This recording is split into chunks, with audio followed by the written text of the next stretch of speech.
Hello student, welcome in CGPSC classroom.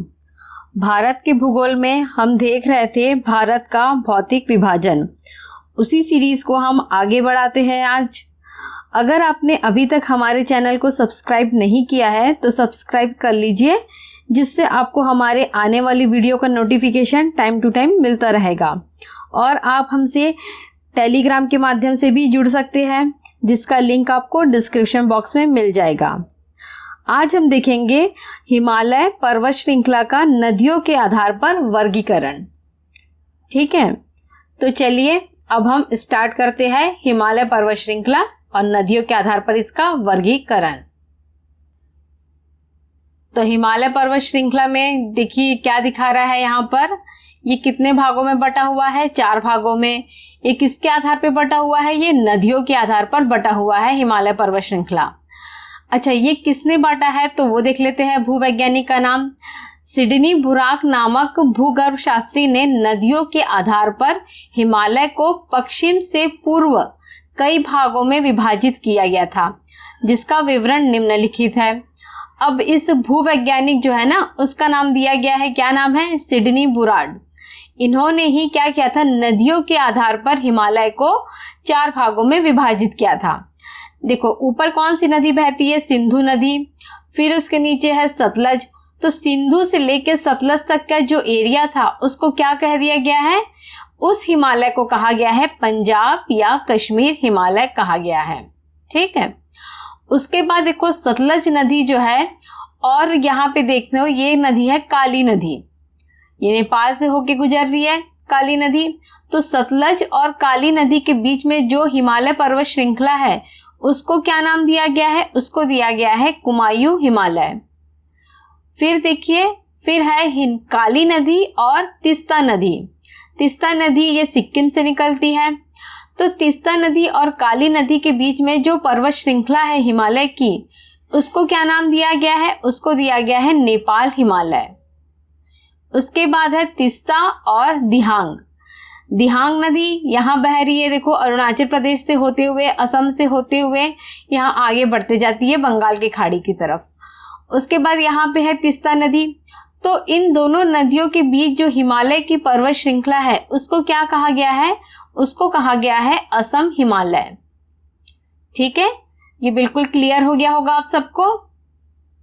तो उसी आधार पे देखो ये 4 भागों में है, पंजाब हिमालय, कुमायूं हिमालय, नेपाल हिमालय और असम हिमालय। अब इसको हम डिटेल में अध्ययन करते हैं। पंजाब हिमालय। पंजाब हिमालय जैसे इसकी स्थिति क्या बताई गई है? सिंधु और सतलज नदी के मध्य वाला पर्वतीय भाग को ही क्या कहा गया है? पंजाब हिमालय। अब इसका विस्तार कहाँ पर है वो देख लेते हैं। इसका मुख्यतः विस्तार है जम्मू कश्मीर के एरिया में और हिमाचल में। कुछ कुछ भाग इसका पंजाब में भी है। तो इसी वजह से इस हिमालय को क्या कहा गया है? देखो पंजाब हिमालय भी कहा जाता है, कश्मीर हिमालय भी कहा जाता है और हिमाचल हिमालय भी इसे कहा जाता है।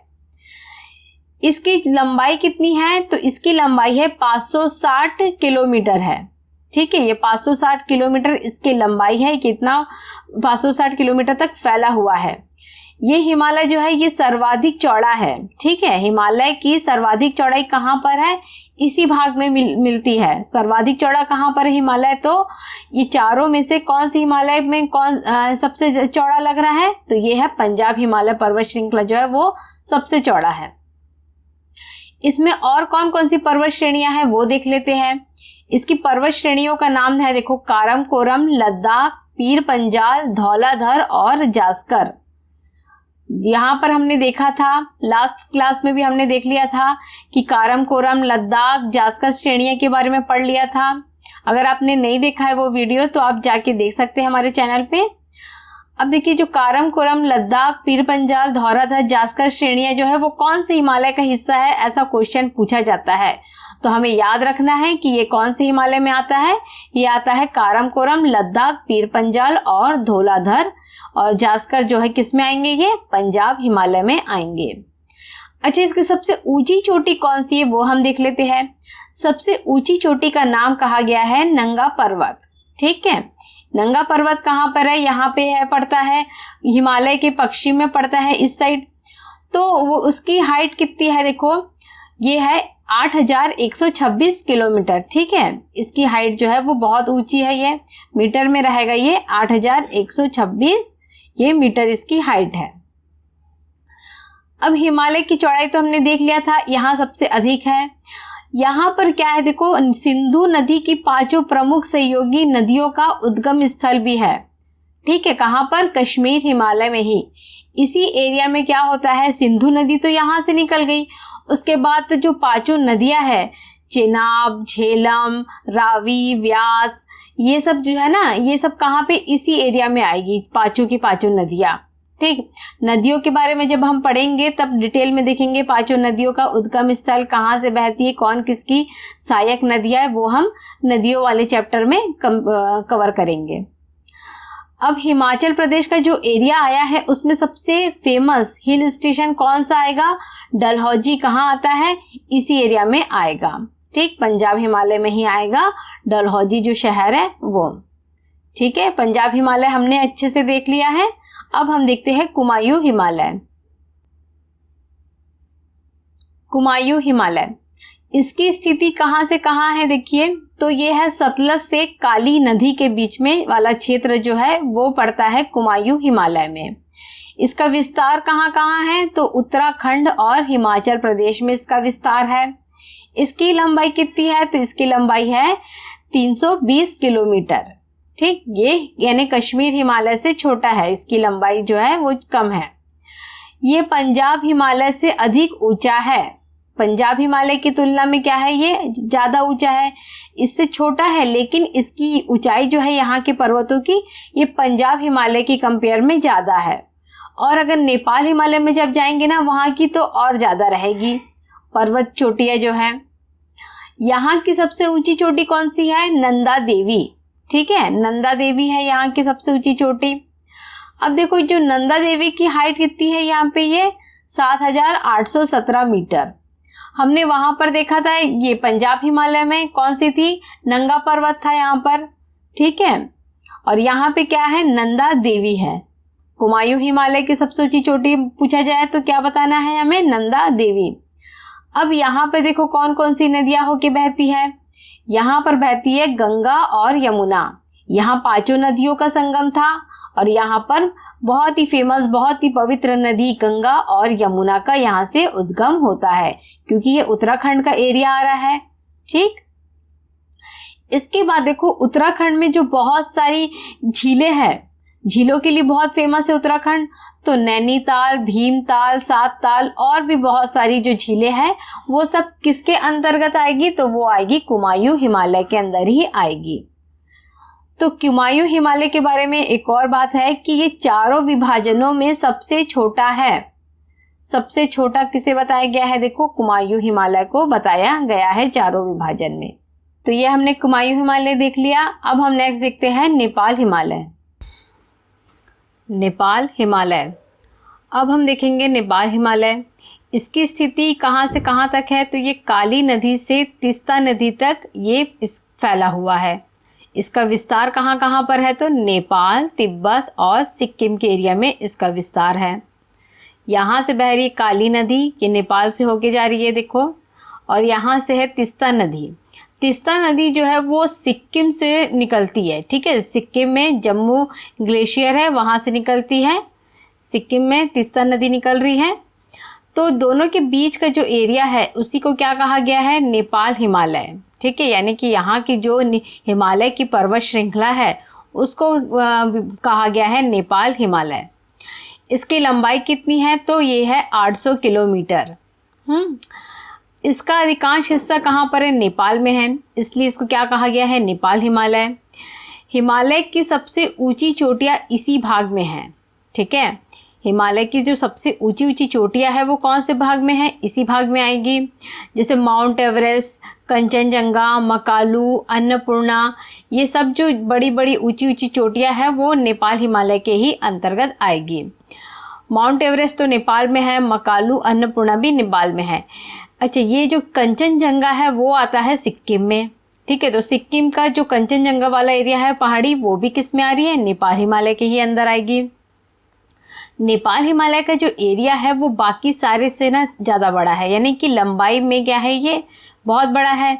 चौड़ाई में सबसे बड़ा कौन सा है तो पंजाब या कश्मीर हिमालय कहा गया है। और सबसे छोटा कौन सा है तो वो है कुमायूं हिमालय, सबसे छोटा है। तो जो चारों विभाजन हुआ है हिमालय का उसमें सबसे बड़ा कौन सा है, नेपाल हिमालय ही है। अब यहाँ से कौन कौन सी नदियाँ होके गुजरती है या किसका कौन सी नदियों का उद्गम हुआ है वो हम देखते हैं। तो यहाँ से है कोसी, गंडक, बागमती आदि जो नदियाँ है वो इसी में से होकर जाती है। ठीक, और क्या है, काठमांडू यहाँ से सबसे प्रसिद्ध घाटी है। यहाँ पर नेपाल है तो नेपाल में क्या है फेमस, काठमांडू। तो काठमांडू की जो प्रसिद्ध घाटी है वो भी इसी हिमालय के अंतर्गत आएगी। तो बिल्कुल क्लियर हो गया है आपको नेपाल हिमालय। अब हम देखते हैं असम हिमालय। असम हिमालय, इसकी स्थिति कहाँ से कहाँ तक है तो तीस्ता से लेकर दिहांग नदी तक का जो पर्वतीय भाग है वो किस में शामिल होता है, वो असम हिमालय में शामिल होता है।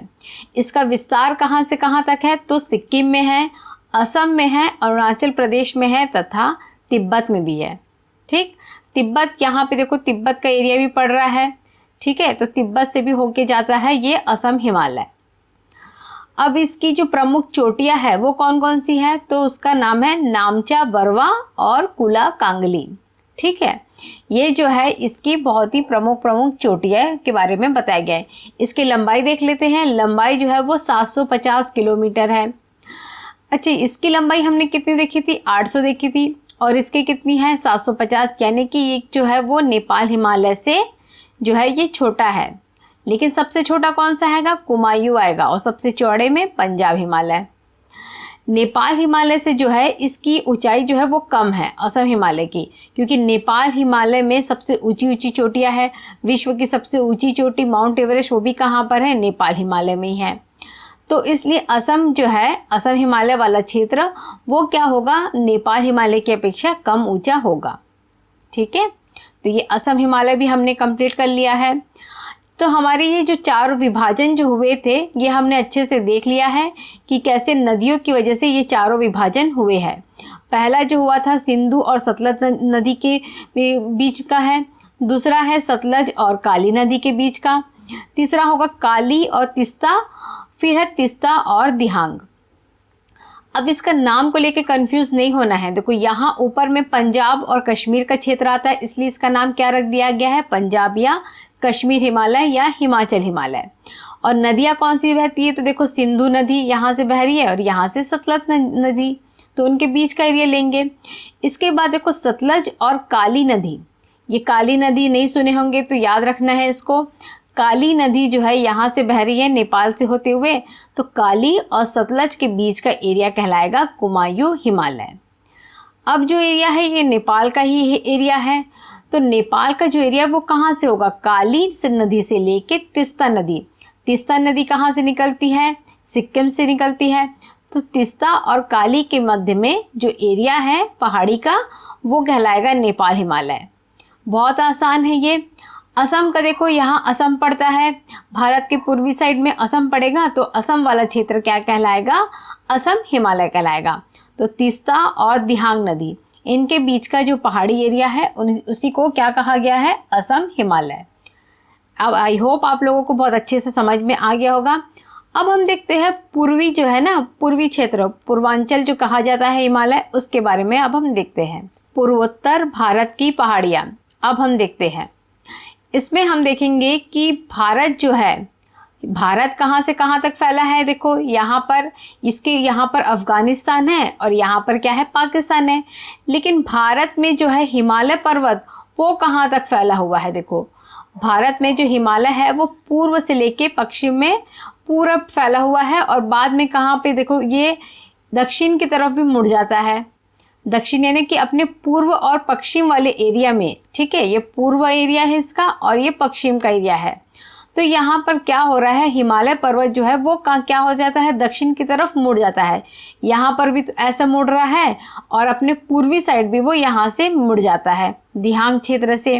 ठीक है, दिहांग आज यहाँ पे आता है, वहाँ से ये क्या होता है, दक्षिण की ओर मुड़ जाता है। कौन, हिमालय पर्वत। तो जब हिमालय पर्वत पश्चिम में जब मुड़ रहा है तो उसके पश्चिम में क्या क्या है, पाकिस्तान है। तो पाकिस्तान में इसका क्या नाम दिया गया है, सुलेमान पर्वत। और अफगानिस्तान में भी है। हिमालय पर्वत की जो श्रेणियां हैं वो कहाँ पर है? अफगानिस्तान में भी फैली हुई है। तो उसे क्या कहा गया है? उसे कहा गया है हिंदू कुश पर्वत। ठीक है, तो ये क्या है? दक्षिणावर्त मोड़ है। बहुत आसान है। हिंदू कुश पर्वत कहाँ है? तो अफगानिस्तान में। और पाकिस्तान में कौन सा है? तो सुलेमान। ये क्वेश्चन पूछा जाता है, इसलिए आपको बताया रहा है। अब देखिए यहाँ जो पूर्वी एरिया है वहां पर क्या हो रहा है कि दिहांग गाज से जो है हिमालय दक्षिण की ओर मुड़ जाता है। अब ये क्या बना रहा है? ये भारत की पूर्वी सीमा का निर्धारण करता है। यहीं से स्टार्ट हो जाता है ना, म्यांमार की सीमा यहीं से स्टार्ट हो जाती है। तो म्यांमार और भारत के बीच जो सीमा रेखा कौन बनाने का कार्य कौन करता है? हिमालय पर्वत ही करता है। इसलिए इस भाग को क्या कहा गया है? हिमालय के पूर्वी भाग को पूर्वी या पूर्वांचल पहाड़ियाँ भी कहा जाता है। ये पूरी फैली हुई है, अरुणाचल प्रदेश में है, फिर उसके नीचे जो है नागालैंड, मणिपुर, ये असम में सब जगह ये क्या है? फैली हुई है। कौन सी? ये हिमालय की पहाड़ियाँ। इनके बारे में अब हम डिटेल में अध्ययन कर लेते हैं। पूर्वांचल की प्रमुख पहाड़ियाँ। तो यहाँ पे देखो, पूर्वांचल में हम स्टार्ट कहाँ से करेंगे? अरुणाचल प्रदेश से। अरुणाचल प्रदेश में कौन कौन सी पहाड़ियाँ हम देख रहे हैं? तो देखो, डफला, मिरी, मिश्मी, अबोर, पटकई बूम, है ना, देख रहे हैं ना हम। ये यहाँ पे कुछ बहुत सारी पहाड़ियाँ, ऐसे नहीं कि सिर्फ यही होगी, और भी पहाड़ियाँ हैं, लेकिन जो मेन खास पहाड़ियाँ रहती है उनके बारे में हम पढ़ेंगे। अब देखो यहाँ पे डफला पहाड़ी के बारे में हम देख लेते हैं। डफला पहाड़ी में क्या दिया हुआ है कि यह पहाड़ियाँ भारत के अरुणाचल प्रदेश में तेजपुर और उत्तरी लखीमपुर के उत्तर में अवस्थित है। यानी कहाँ पर पड़ता है ये? यहाँ पर पड़ेगा, देखो, लखीमपुर और तेजपुर के पास में पड़ेगा ये। ठीक है, तो ये क्या है? डफला। अब डफला जो पहाड़ी है वो समुद्र तल से कितनी हाइट पर है? तो ये समुद्र तल से है 6000 फुट ऊंचाई पर स्थित है। इन पहाड़ियों में डफला आदिवासियों का निवास होता है। मतलब यहाँ की जो जनजाति है, तो जाति का क्या नाम है? वो डफला ही जनजाति के लोग यहाँ पे निवास करते हैं, इसलिए इस पहाड़ी का नाम क्या पड़ गया है? डफला। अब इस पहाड़ी की और क्या खासियत है कि यहाँ पे जो है साल और पाइन के जंगल तथा वर्षा प्रधान वन की वनस्पति पाई जाती है। तो साल और पाइन के जंगल भी है, और वर्षा में प्रधान जो है ना, वर्षा प्रधान वनस्पति वो पाई जाती है इस जगह पर। और कौन कौन सी पहाड़ियाँ? देखो यहाँ मिरी, मिश्मी, अबोर, पटकई बूम। तो ये सब जो है ना पहाड़ियाँ, ये भी यहाँ पे जो जनजाति निवास करती है उन्हीं के नाम पर पड़ी हुई है। यहाँ अबोर जनजाति निवास करती है, यहाँ मिश्मी, यहाँ मिरी, तो उन्हीं के नाम पर इन पहाड़ियों का नाम पड़ गया है। जैसे एग्जाम में पूछा जा सकता है, इनमें से कौन सी पहाड़ी अरुणाचल प्रदेश में नहीं है, ऐसा करके आ सकता है। तो अगर आपको जो है वो पता है कि अरुणाचल प्रदेश की जो पहाड़ियाँ हैं उनके बारे में पता है, तो फिर आप बिल्कुल अच्छे से सही आंसर लगा सकते हैं। तो इसको देखो, मैं एक ट्रिक से बता रही हूँ आपको कैसे याद रखना है। अरुणाचल प्रदेश है तो मतलब हम याद रख लेते हैं इसको। देखो, अरुण नाम का कोई लड़का है, ठीक है, अरुण नाम का लड़का है। अब वो कहाँ गया है? पहाड़ी में गया है, क्योंकि पहाड़ी एरिया है ना ये, तो वो पहाड़ में बैठा है। अब बैठे बैठे क्या हो गया? वो बोर हो गया। बोर हो गया तो इससे क्या बन गया हमारा? अबोर। अब बोर हुआ तो उसने क्या किया? पहाड़ खोदा पहाड़ उसने, लेकिन यहाँ पे चूहा नहीं निकला। कहते हैं ना, खोदा पहाड़ निकली चूहा, वो नहीं है। अब अरुण ने यहाँ पहाड़ खोदा तो उसको क्या मिला? मिश्मी की जगह हम बना देते हैं किशमिश, ठीक है। तो उसको क्या मिला? मिला से देखो, मिरी मतलब मिला उसको, ठीक है। क्या मिली वहाँ पे? किशमिश मिली। और क्या मिला? फल, ठीक, फल मिला और किशमिश मिला। अब लोगों को पहाड़ खोदते हैं तो क्या मिलता है? चूहा मिलता है, चूहिया मिलती है, लेकिन इसको तो कुछ अलग ही मिला, किशमिश फल मिल गया। तो क्या हो गया? अरुण बहुत खुश हो गया। फिर खुशी के मारे उसने क्या किया? पटाखे फोड़ा, ठीक है। देखो, पटकई बूम, और पटाखे की आवाज़ कैसे रहती थी? बूम करके। तो हमारा ट्रिक भी बन गया और हमें याद हो गया, ठीक है। तो यहाँ गए अरुणाचल प्रदेश में कौन कौन सी पहाड़ियाँ हैं? अबोर, मिश्मी, मिरी, डफला और पटकई बूम। अब तो ये आपको याद रहेगा ही, अब बिल्कुल नहीं भूलेंगे। जब भी ऑप्शन देखेंगे तो सही आंसर ही लगाएंगे, ठीक। अच्छा, अरुणाचल प्रदेश के नीचे में क्या आता है? देखो, नागालैंड, मणिपुर और मिजोरम, ठीक। इसको भी सीरीज से याद रखना है। अब हम देख लेते हैं नेक्स्ट पहाड़ी, अबोर पहाड़ियाँ। ये पहाड़ियाँ अरुणाचल प्रदेश पर स्थित है, और इन पहाड़ियों की सीमा पे क्या आता है? मिश्मी और मिरी पहाड़ियाँ भी स्थित है। ठीक, तो हमने देख लिया था अबोर पहाड़ी कहाँ पे है, अरुणाचल प्रदेश में है। और उसी के आसपास में कौन कौन सी पहाड़ियाँ हैं, मिश्मी और मिरी। अब यहाँ के लोग जो है वो कैसी जनजाति वाले हैं, अबोर जनजाति के लोग ही है यहाँ पे, इसलिए इन पहाड़ियों का नाम क्यों पड़ा है अबोर, क्योंकि यहाँ पे अबोर जाति के लोग निवास करते हैं। अब अबोर का मतलब क्या होता है वो हम देख लेते हैं। अबोर जो है वो आसमी भाषा में, यानी असम की जो भाषा है ना आसमी, उस भाषा में अबोर का अर्थ होता है असभ्य। अब क्या है देखो, ब्रह्मपुत्र जो नदी है, ब्रह्मपुत्र नदी बहती है तो उसकी सहायक नदियाँ भी है। तो उसकी जो सहायक नदी है दिबांग, वो कहाँ प्रभावित होती है, वो इसी क्षेत्र में प्रवाहित होती है। दिबांग जो है ब्रह्मपुत्र की सहायक नदी है और वो इसी क्षेत्र से ही प्रवाहित होती है। तो ये हमने देख लिया अबोर पहाड़ियाँ। अब देखते हैं मिश्मी पहाड़ियाँ। मिश्मी पहाड़ी का विस्तार भी कहाँ पर है, दक्षिण के सहारे है मिश्मी का, और ये भी कहाँ स्थित है, अरुणाचल प्रदेश में स्थित है। इसकी अधिकतम ऊंचाई कितनी है इसकी, समुद्र तट से इसकी अधिकतम ऊंचाई होगी 5140 फुट। डफला की कितनी थी, लगभग 6000 थी, और इसके लगभग 4000 है। तो ये मिश्मी, अबोर, डफला देख लिया हमने। अब देखते हैं पटकई बूम पहाड़ी। अब ये जो पटकई बूम पहाड़ी है वो क्या कर रही है, देखो ये जो है भारत और म्यांमार की सीमा के सहारे विस्तृत है, यानी फैली हुई है भारत और म्यांमार की सीमा में। और इसकी उत्पत्ति कैसे हुई है, इसका निर्माण जो हुआ है वो हिमालय की उत्पत्ति के दौरान ही मेसोजोइक कल्प में विवर्तनिक गतिविधियों से हुआ है। ठीक है, यानी हिमालय की उत्पत्ति के दौरान ही इसकी उत्पत्ति हुई है, तभी तो ये हिमालय का पार्ट है। ये हिमालय के समान ही यहाँ की जो चोटी है वो कैसी है, नुकीली, तीव्र ढाल वाली, और यहाँ क्या है, गहरी घाटियाँ भी पाई जाती है। तो ये अरुणाचल प्रदेश की पहाड़ियाँ हमने देख लिया। चलिए अब आगे हम देखते हैं। अब है नागा पहाड़ियाँ। नागा पहाड़ियाँ देखो ये भी कहाँ है, भारत के पूर्वी भाग में। अब इसके नाम से ही स्पष्ट हो रहा है कि नागा पहाड़ियाँ कहाँ पर होगी, तो नागा पहाड़ियाँ होगी नागालैंड में।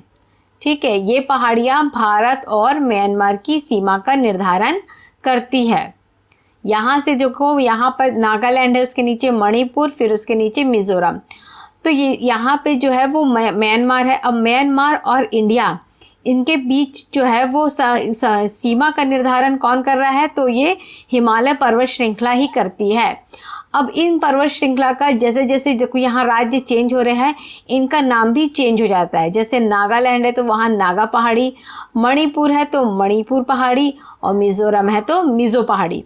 यानी यहाँ पे राज्य के हिसाब से यहाँ पर जो है नाम चेंज होते जा रहा है, लेकिन ये किसका पार्ट है ये, तो ये हिमालय पर्वत का ही पार्ट है।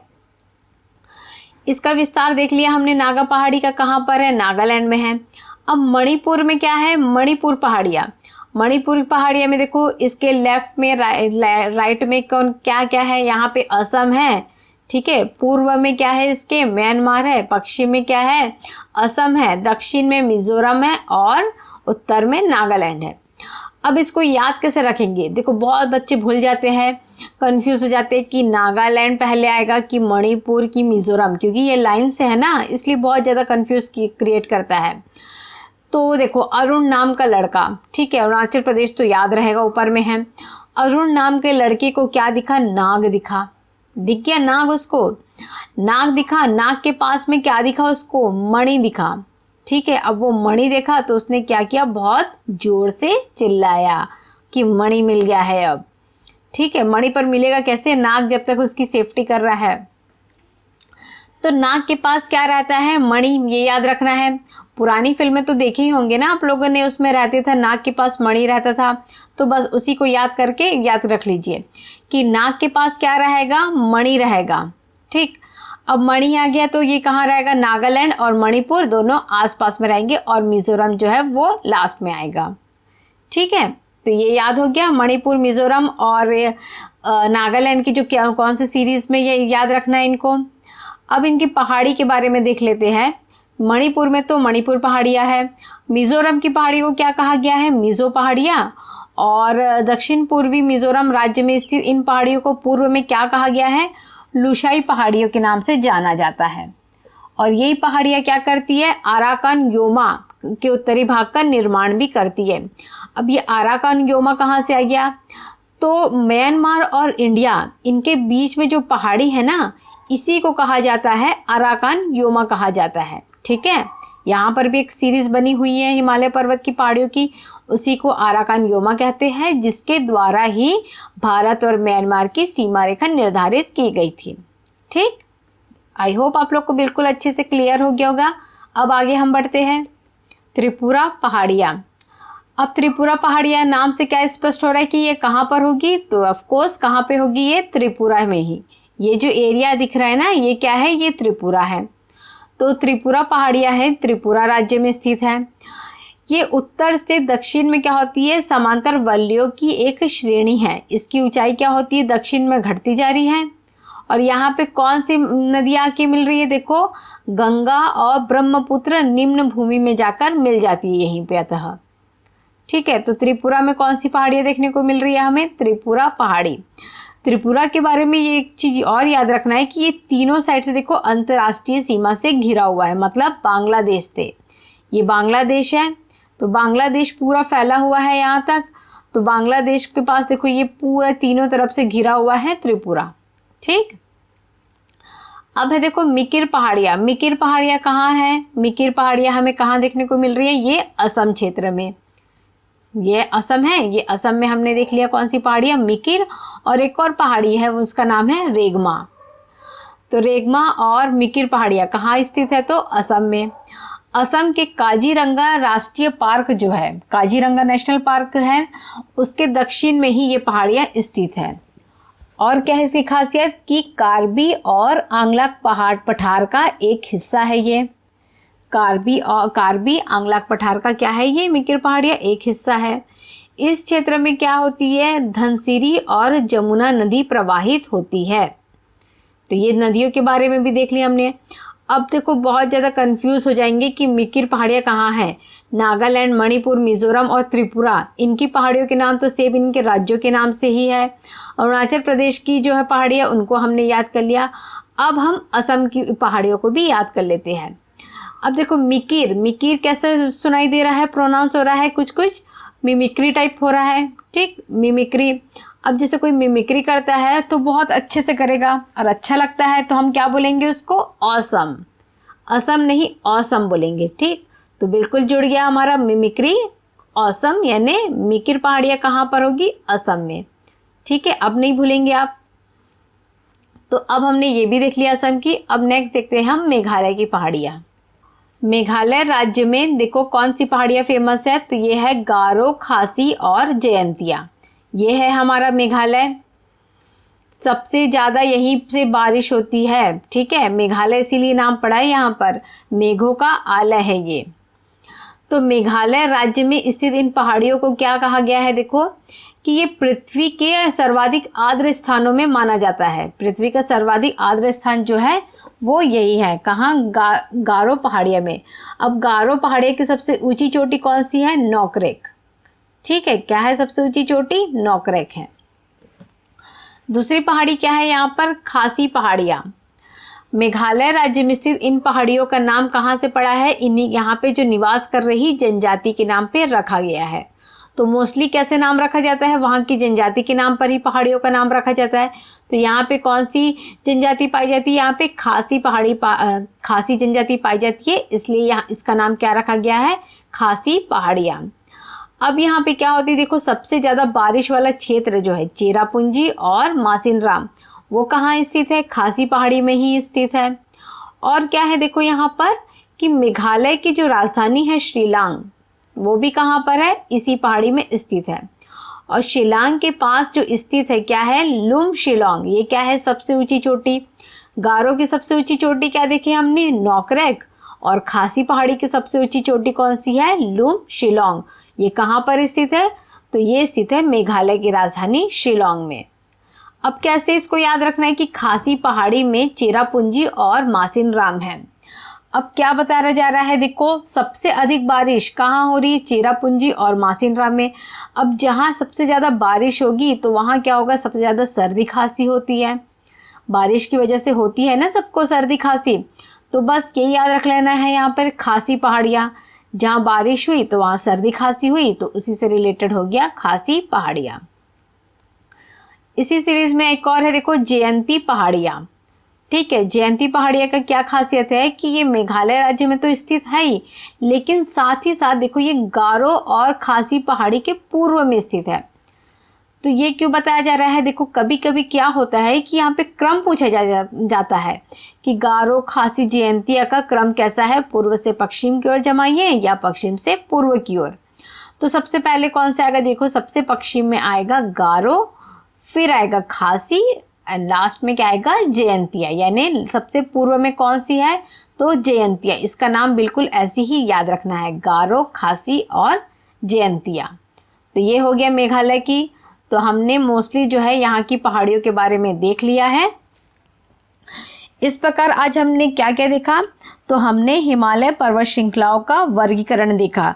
एक तो निर्माण के आधार पर देख चुके थे और आज हमने नदियों के आधार पर देख लिया है। और उत्तर पूर्वी राज्य की पर्वत श्रृंखलाओं का भी हमने अध्ययन कर लिया है। आगे के लेक्चर में हम इनसे जुड़े हुए क्वेश्चन आंसर डिस्कस करेंगे। तब तक आप हमसे जुड़े रहिए और आप अपने विचार और सुझाव हमें कमेंट्स करके ज़रूर बताइए। आपको ये वीडियो पसंद आता है तो लाइक कीजिए, सब्सक्राइब कीजिए और शेयर करना ना भूलें। Okay, thank you student.